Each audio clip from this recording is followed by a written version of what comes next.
Hi, Michelle Houghton here at Copic in the Craft Room.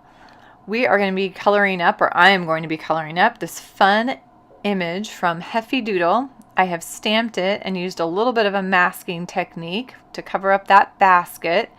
I've gotten in the habit of saving those little paper masks. I usually just put them on Post-it notes, but if I save them, I can often use them again. So I've just stuck it with the stamp itself. I'm having a horrible time getting it back in the package. But this little stamp set was one that Heffy Doodle often has a freebie that they send with their packages. And I love their stamps. They are delightful and just make me smile. And so I was thrilled to get another set and then also to receive this little free set with it. So I'm coloring this little kitten. That was a BV20 in honor of a friend's cat because she has the most beautiful cat I think that I have ever seen. And C1 is next. I wanted to have that blue violet underneath because her cat is this gorgeous silver gray. C3 is going on now. And in order to get that feel of that blue, like that true silver gray, I felt like I needed that blue violet underneath.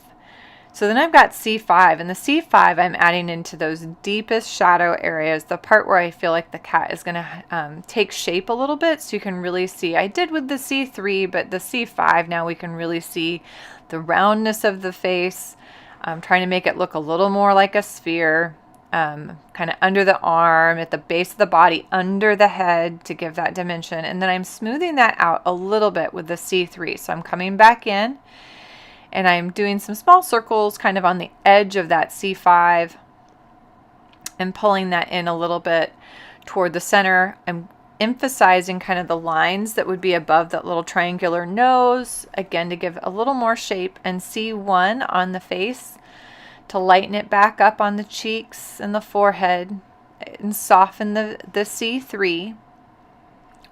Remember, our C's are our cool grays. And then I've got a colorless blender. And what I'm doing with that is lightening up a couple places, right around like at the top of its mouth, and then a little bit top of its nose and forehead. And then I'm also going to come in and do some dots kind of out in the fur on the cheeks and on the back and on the tail. So I'm actually dotting with my colorless blender to add just a touch of texture, not a lot. E93 inside the ears and on the little nose. And I soften that up even more with a colorless blender, so it's really, really light.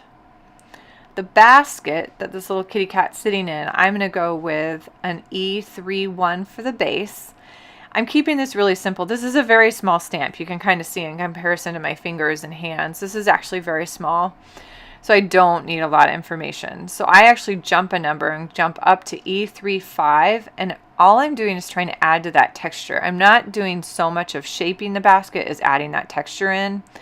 So I'm adding some little vertical stripes kind of in the same shape of the basket, and I did some of those horizontal lines as well. I come in a little bit darker right underneath that top band and add some shape to that band, like it's kind of a wrapped or woven band at the top.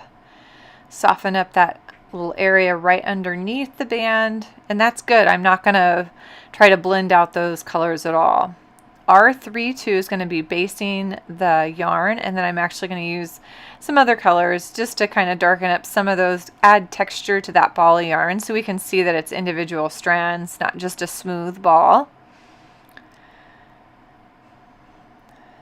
And R59 is what I'm finishing with, and all I'm doing with that is I'm dotting into some of those little triangular areas, and that's going to push those areas back. And again, just add some depth, add some interest.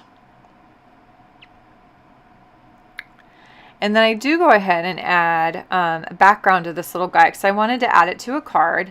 So I did real simple, and I'm going super fast. Now, when I do a background, I go over the area at least, I'm going to say a minimum of 3 times, but it's usually 3 or 4 times. So I do kind of broader circles. As I get close, I sometimes do stripes or just kind of smooth strokes, but it takes that multi kind of pass to get that nice smooth coverage. And then I used the colorless blender right at the edge to soften that color at the edge because I'm thinking about leaving that edge on the card so you have kind of this white soft edge.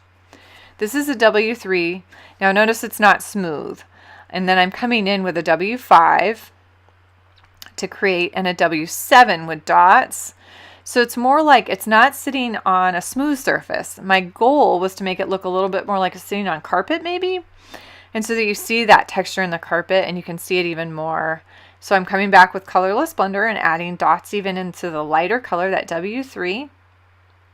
And here, so you can see it a little better what I'm doing. I do hold it for 2 or 3 couple seconds in each spot.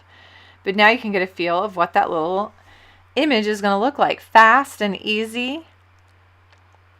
And then it's going to go on a card for my friend. So thank you so much, Heffy Doodle, for the image. I love it, and I know I will use it again. Hope you got a few, at least had fun watching coloring with Copic markers today. We kept it really, really simple. Thank you so much for joining me. Make a point to like the channel and follow along. Have a happy, colorful week.